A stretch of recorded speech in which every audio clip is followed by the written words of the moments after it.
గ్రాడ్యుయేషన్కి America పోకముందు కవిత గారు బయట చూస్తే బిట్వీన్ ద లైన్స్ నేను కవిత మీరు రాము అనుకుంటే రాఖీ కట్టడం అనేది ప్రతి ఇంట్లో సాధారణంగా జరిగేది.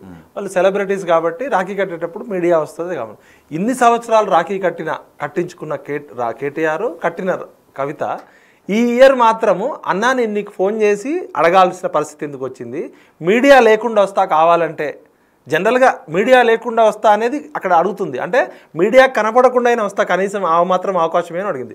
నిజంగానే కేటీఆర్ గారు బిజీగా ఉన్నారు, బెంగళూరు పోయారు, తర్వాత అయినా కట్టచ్చు కదా. చాలామంది ఒకరోజు ముందు కడతారు, ఒకరోజు వెనకాల కడతారు. ఇక్కడనే అర్థం చేసుకోవాలి వాళ్ళిద్దరి మధ్య రిలేషన్ చెడింది అనేది అక్కడ అర్థమవుతుంది క్లియర్గా. సెకండ్, కవిత గారు ఒక ఆడబిడ్డ చెల్లి, ఒక పార్టీ ఆ పార్టీలో వర్కింగ్ ప్రెసిడెంట్గా ఉన్న కేటీఆర్ గారు సొంత చెల్లి కళ్ళల్లో నీళ్లు కూడా తుడవలేకపోయిండు. ఒక పార్టీ ఎమ్మెల్సీ అంటే ఆయన వర్కింగ్ ప్రెసిడెంట్కి పనికిరాడు, ఆయన కేసీఆర్ గారు పార్టీ ప్రెసిడెంట్కి కూడా పనికిరాడు. మీ కుటుంబంలో ఒక ఆడబిడ్డ రోడ్డు మీదకి వచ్చి నాకు అన్యాయం జరిగిందని అడుగుతుంటే మీరు 4 కోట్ల మందికి ఏ విధంగా నాయకులు అవుతారు? సొంత కుటుంబంలో ఉన్న కన్న కూతురుకే 9 లెటర్లు రాసినా కూడా అపాయింట్మెంట్ ఇవ్వలేదంటే నువ్వు ఎలాంటి రాక్షస మనస్తత్వం ఉన్నోడివి? కవిత తప్పు చేసిందో లిక్కర్ కేసులో ఇరుక్కుందో లేదో పక్కకు పెట్టండి, సొంత కూతుర్ని పిలుచుకొని మాట్లాడే హృదయం ఉండదా మానవత్వం? అంటే కేసీఆర్ ఏమన్నారు, రాయా బండరాయా మనిషి కాదా? అంటే ఇక్కడే అర్థమవుతుంది 4 కోట్ల ప్రజల ఆకాంక్షల కోసం వచ్చిన తెలంగాణ ఉద్యమాన్ని వీళ్ళు కల్వకుంట్ల కుటుంబం కాలకేయులాగా తిని లక్షల కోట్ల మాటలు నమ్మట్లేదు. కవిత ఇంకేదో ఆశించి ఇంకేదో ఆలోచించి పార్టీ పైన అటాక్ చేసే ధోరణిలో ముందుకు వెళ్తోంది అని గ్రహించి పార్టీయే మాకు ముఖ్యము, కుటుంబ సభ్యులు కాదు అనే సంకేతాన్ని కేసీఆర్ ఇచ్చినట్టు కాదా కవితను సస్పెండ్ చేయడం ద్వారా? నిజంగా కూతురు కంటే పార్టీయే ఎక్కువ అని కూతురు సస్పెండ్ చేసి ఇచ్చిన సంకేతం కాదా? కేసీఆర్ గారికి ఆ సోయి ఉంటే అసలు కుటుంబ సభ్యులు అందరూ చచ్చిపోయారా, త్యాగాలు చేసిరా? వీళ్ళందరూ ఎందుకు తీసుకొచ్చిండు? అసలు ఆయన స్పీచ్ ఇచ్చింది ఏంది, నా కుటుంబంలో ఎవరికి పదవులు ఇయ్యను, నా కొడుకైనా కూతురైనా జైల్లో వేస్తా అని చెప్పినోడు ఇలా మొత్తం గత 10 సంవత్సరాల్లో కూర్చొని పందికొక్కులాగా తిరిగిందంతా వీళ్ళే కదా, ఈ పరివారమే కదా. టాబ్లెట్లు ఇచ్చేటోడికి రాజ్యసభ ఇస్తారు ఎక్కడన్నా? రాజ్యసభ అంటే మేధావులకు ఇచ్చే పోస్టు ఇంకెవరు దొరకలే, ఆ గోలిగాడ దొరికిండు గోళీలు ఇచ్చేటోడు. అంటే అక్కడ కేసీఆర్ తప్పు కదా? కూతురుకి తప్ప ఎంపీ ఎవరు దొరకలేదా? విజయశాంతి గారు లేరా, బొడిగ శోభ లేరా, కవిత కన్నా తెలియకల్లో మహిళలు చాలా మంది జీవితాలు కోల్పోయిన లేదా? అంటే అప్పుడేమో తండ్రి మంచిగా ఉన్నప్పుడు ఓకే, అసలు మీకున్న కేర్ ఆఫ్ అడ్రస్ ఏంది? కవిత ఆ ఇచ్చినప్పుడు అడగకుండా ఇప్పుడు ఎందుకు అడుగుతోంది? ఇప్పుడు వాటాలు, ఇప్పుడు పెద్ద ఆయన మనసులో ఏముందో మనకు తెలియదు, వాళ్ళిద్దరి మధ్య ఏం జరిగిందో మనకు తెలియదు. అది కేసీఆర్ అన్న చెప్పాలి, కేటీఆర్ అన్న చెప్పాలి, కవిత చెప్పాలి. హరీష్ రావు, సంతోష్ రావు కూడా వీళ్ళ ముగ్గురు తర్వాతనే కదా. రక్త సంబంధికులు ఎవరు? కేటీఆర్, కవిత, హరీష్. కేటీఆర్ గారు హరీష్ రావు పై ఆరోపణలు, కవిత సంధించిన ఆరోపణలు నమ్మలేదు. ఎందుకంటే కవిత చేసిన ఆరోపణలు మామూలు ఆరోపణలు కాదు. హరీష్ రావు ఈటెల గెలుపుకి సహాయపడ్డాడు హరీష్ రావు అని ఆరోపించింది కవిత. అంతేకాదు గతంలో వైఎస్ రాజశేఖర రెడ్డి దగ్గరికి వెళ్ళి కలిసారు హరీష్ రావు అని ఆరోపించింది.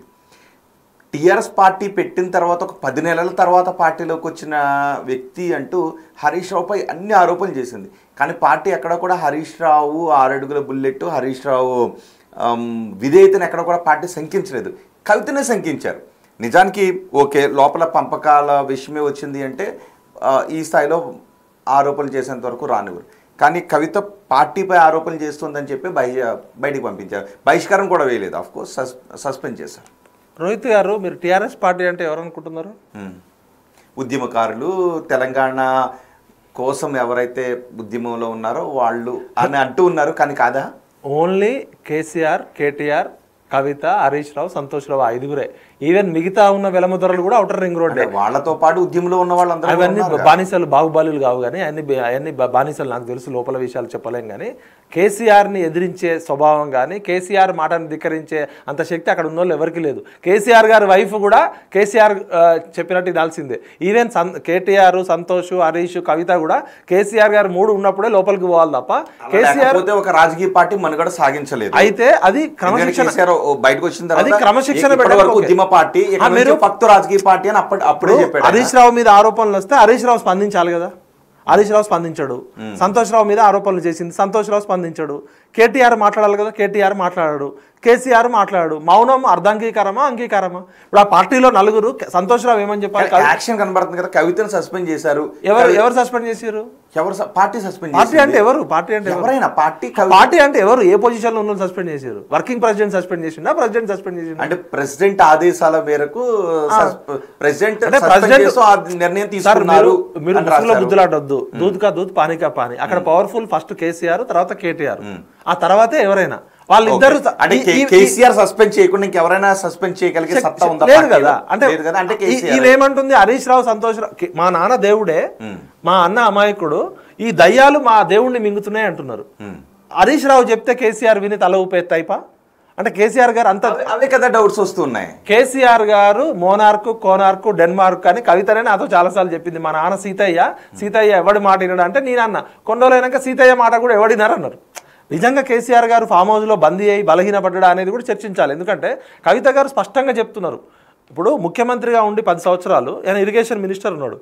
ఒకసారి నెక్స్ట్ టైం సెకండ్ టైం క్యాబినెట్లో హరీష్ రావు గారి మంత్రి పదవి కూడా తీసేసారు. చాలా రోజులు తిరగలే. కేసీఆర్ అనేది సూపర్ పవర్ అండి. అక్కడ ఎవరు ఏదన్నా కాదన్నా, కేసీఆర్ గారికి కవితకి వచ్చిన డిస్టర్బెన్స్ని హరీష్ రావు భుజం మీద తుపాకీ పెట్టి కాలుస్తుంది. కవిత గారి స్ట్రాటజీ ఏంటంటే కేసీఆర్ని దూరం చేసుకొని కేటీఆర్ని దూరం చేసుకుంటే ఈమెకి బయట మార్కెట్లో ఆ నెరేటివ్ ఉండదు. ఇప్పుడు ఆమె బీజేపీలోకి పోలేదు, కాంగ్రెస్లోకి పోలేదు, ఆమె సొంత పార్టీ పెట్టి నడుపుకోవాలి. ఆమె ఏమంటుంది? మా నాన్న దేవుడే, మా నాన్న ఫోటో పెట్టుకునే చేస్తా అంటుంది. కేసీఆర్కు ఉన్న బ్రాండ్ వాల్యూ ఏదైతే ఉందో దాన్ని ఈమె మార్కెటింగ్ చేసుకోవడానికి ఆ విధంగా స్ట్రాటజీ. ఆమె కోపం అంతా కేసీఆర్ మీద, కేటీఆర్ మీద. విఠల్ గారు, ఇప్పుడు కవిత మూవ్ ద్వారా కవిత పార్టీకి నష్టం చేసిందా, లేదంటే తన రాజకీయ భవిష్యత్తుకు నష్టం చేసుకుందా?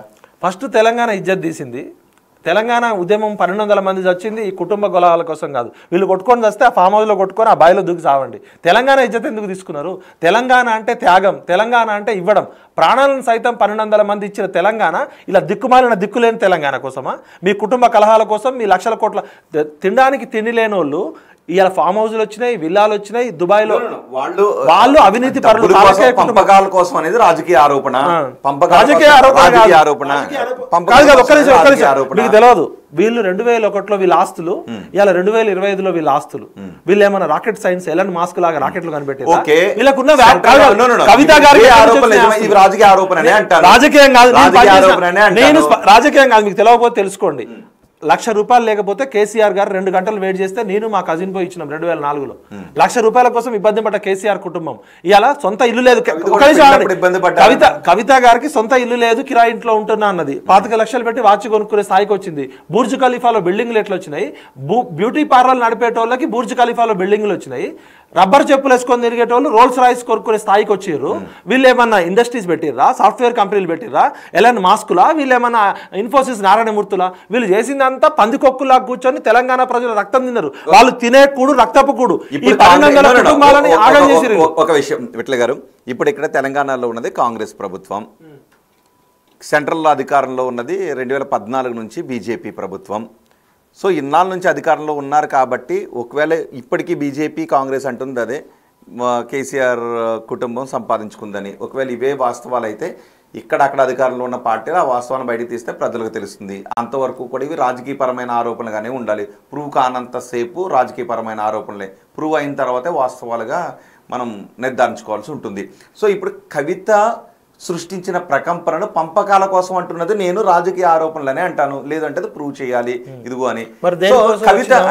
కవిత చెప్పారు. కవిత చెప్పిన మాటలను మనం తీసుకుంటే నాపై కుట్ర జరుగుతోంది అని కవిత అన్నారు.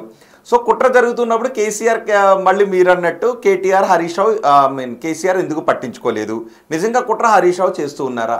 హరీష్ రావు ఇక్కడికి వచ్చిన తర్వాత మాట్లాడాలా, మౌనంగానే ఉంటారా? కవిత రాజకీయ భవిష్యత్ ఎటు? కవిత డ్యామేజ్ చేసింది ఎవరిని? స్వీయ రాజకీయ భవిష్యత్తున, బీఆర్ఎస్ పార్టీనా? సో వీటి గురించి మనం మాట్లాడాల్సిన అవసరం ఉంది. ఇప్పుడు దొంగల మూట దండుపాలెం బ్యాచ్ ఉందనుకో, ఒక దొంగల మూట అని పోలీసులు పట్టుకునే దానికన్నా దొంగల మూటలో వాటాలు పంపినప్పుడు వాటాలు సరిగా పంపిణీ చేయకపోతే ఆటోమేటిక్గా ఏదో ఒక దొంగ తాగో ఎక్కడో కళ్ళు కాంపౌండ్ దగ్గరో లేకపోతే ఎక్కడో నోరు జారుతాడు. 99 కేసులు దొంగల మధ్య అవుతుంది. ఇలా కవిత గారికి నేను హ్యాట్స్ ఆఫ్ ఎందుకు చెప్తున్నా అంటే కనీసం అధికారం పోయిన తర్వాత అయినా కూడా మా బావ దొంగ బావ ఈ 6 అడుగుల బుల్లెట్ ట్రబుల్ షూటర్ కాదు, ఈ తన్నీరు హరీష్ రావుని పట్టుకొని తన్నండి, మా నాన్నని దేవుడు అని చెప్తుంది. ముఖ్యమంత్రికి తెలియకుండా 1,00,000 కోట్ల ప్రాజెక్టులో ఒక హరీష్ రావు అనేటోడు ఒక్కడే తిన్నాడంటే హరీష్ రావు పవర్ఫుల్లా కేసీఆర్ పవర్ఫుల్లా? ఇన్ని రోజులు మనం కేసీఆర్ పవర్ఫుల్ అడగాల్సి వస్తుంది. కవిత టార్గెట్ చేసింది ఎవరిని? ఎందుకు బంగారు తెలంగాణ హరీష్ రావు బంగారం సంపాదిస్తూ అవుతుందా, సంతోష్ రావు ఇంట్లో బంగారం ఉంటే బంగారు తెలంగాణ అవుతుందా, ఇద్దరింట్లోనే ఉంది అని కవిత అంది. సో ఇద్దరింట్లోనూ బంగారం ఉంటే కేసీఆర్ చూస్తూ ఊరుకున్నారా అనే డౌటే ఇప్పుడు అందరి నుంచి వస్తుంది. అందుకే కవిత టార్గెట్ చేసింది ఎవరిని? కవిత గారు చెప్పింది బిట్వీన్ ద లైన్స్ లో ఫస్ట్ కేటీఆర్ని టార్గెట్ చేసింది 100 రోజుల క్రితం. ఇది లీకు వీరుడు గ్రీకు వీరుడు దగ్గర నుంచి. తర్వాత జగదీష్ రెడ్డిని టార్గెట్ చేసింది. తర్వాత కార్తిక్ రెడ్డిని టార్గెట్ చేసింది. తర్వాత డైరెక్ట్ ఇక్కడికి వచ్చేసి ఎమ్మటే యూటర్న్ తీసుకొని కేటీఆర్ నుంచి వెపన్ ఎటు పెట్టింది, హరీష్ రావు మీద పెట్టింది. ఆమె ఏమంటుంది, నవీన్